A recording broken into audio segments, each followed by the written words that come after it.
श्री दिनेश सिटौला वर्ष 45 पुरुष एक सार्वजनिक अभियान कार्यक्रममा सहभागी हुँदा अचानक बेहोस हुनुभएको थियो।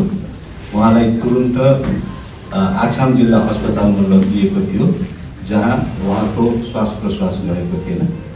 कार्डियोपल्मोनरी रिससिटेसन CPR तुरुन्तै सुरु गरिएको थियो र लगभग 45 मिनेटको CPR पछि मुटुको चाल फर्किएको थियो। उहाँलाई तत्काल भेन्टिलेटरमा राखिएको थियो। यस अवधिमा उहाँलाई सिजर भनेको त्यो काम्ने समस्या देखिएको थियो, जुन उचित रूपमा व्यवस्थापन गरियो र उपचार गरियो। नेपाली सेनाको जहाज मार्फत त्रिभुवन विमानस्थल र त्यस पश्चात एम्बुलेन्स मार्फत ग्रान्डी अस्पताल आइपुग्नु भएको हो। ग्रान्डी अन्तर्राष्ट्रिय अस्पताल इमर्जेन्सीमा आइपुग्दा उहाँको अवस्था निम्न थियो। GCS स्केल, यसलाई ग्लासगो कोमा स्केल भनेर भन्छौँ। यसमा E1M1 V1 भनेको चाहिँ नि उहाँको आँखाको पनि कुनै रेस्पोन्स छैन, अनि मुभमेन्टमा पनि कुनै रेस्पोन्स छैन र बोल्नेमा पनि कुनै रेस्पोन्स नभएको। आईको मुभमेन्ट, मोटर रेस्पोन्स र भर्बल रेस्पोन्स भनेर हामीले मेडिकल भाषामा भन्छौँ। त्यो चाहिँ नि GCS स्केल 3 भनेर भन्छौँ। रक्तचाप 170 सिस्टोलिक, माथिको 170, तलको 140 मिलिमिटर अफ मर्करी, एकदम हाई। मुटुको गति 60 पर मिनट, मुटुको चाल चाहिँ 60 पर मिनट मात्रै थियो। आँखाको नानी चाहिँ दुवै फराकिलो, त्यसलाई डाइलेटेड प्युपिल भनेर भन्छौँ मेडिकल भाषामा, फुलेको र त्यो 5 मिलिमिटर भन्दा बढी फुलेको, जुन चाहिँ नि हामीले टर्चले हेर्छौँ रियाक्सन गर्छ कि गर्दैन भनेर। आँखामा हामीले टर्च लगाइसकेपछि आँखाको नानी खुम्चिनुपर्छ, तर उहाँको दुईटै आँखाको नानी खुम्चिएको अवस्थामा थिएन। उहाँलाई गम्भीर सब एराक्नोइड हेमोरेजको लागि स्थापित प्रोटोकल अनुसार क्रिटिकल केयर र न्युरोसर्जरी टिमबाट संयुक्त रूपमा इन्टेन्सिभ केयर युनिटमा भर्ना गरियो।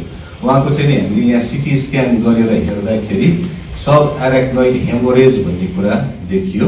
त्यो सब एराक्नोइड हेमोरेज भनेको चाहिँ नि ब्रेनमा ब्लिडिङ भएको हो, र त्यो ब्लिडिङ भएको कारण के थियो भन्दा उहाँको त्यहाँ एन्युरिजम भनेर भन्छ। सेरेब्रल एन्युरिजम भनेको ब्रेनमा यो रगत सञ्चालन हुने जुन नसा हुन्छ, त्यो नसामा बलुन जस्तो भएर फुलेको है, त्यो फुलेको चाहिँ फुट्यो।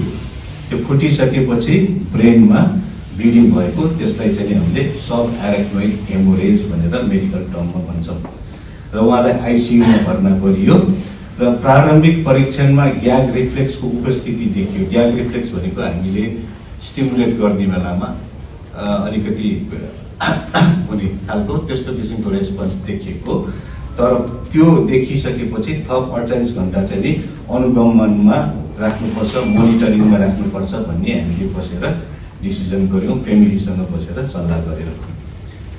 ICU मा बस्दाखेरि उहाँलाई डायबिटिस इन्सिपिडस को समस्या विकसित भएको। डायबिटिस इन्सिपिडस भनेको चाहिँ पिसाब बढी हुने, त्यो चाहिँ ब्रेनको इन्जुरिजहरूमा देखिन्छ र त्यो देखिसकेपछि त्यही अनुसार उपचारहरू सुरु हुन्छ।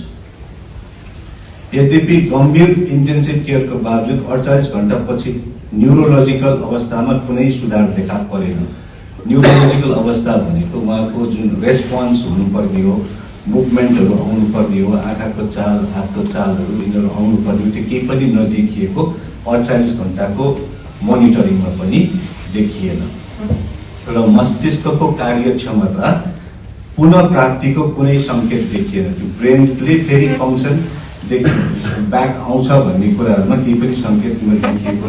यो कुराहरू चाहिँ नि उहाँको सम्पूर्ण परिवारहरूलाई विस्तारमा जानकारी गराइएको छ। चिकित्सकीय प्रोटोकल अनुसार मस्तिष्कको कार्यक्षमता परीक्षण गर्न ब्रेन डेथ भएको छ कि छैन त।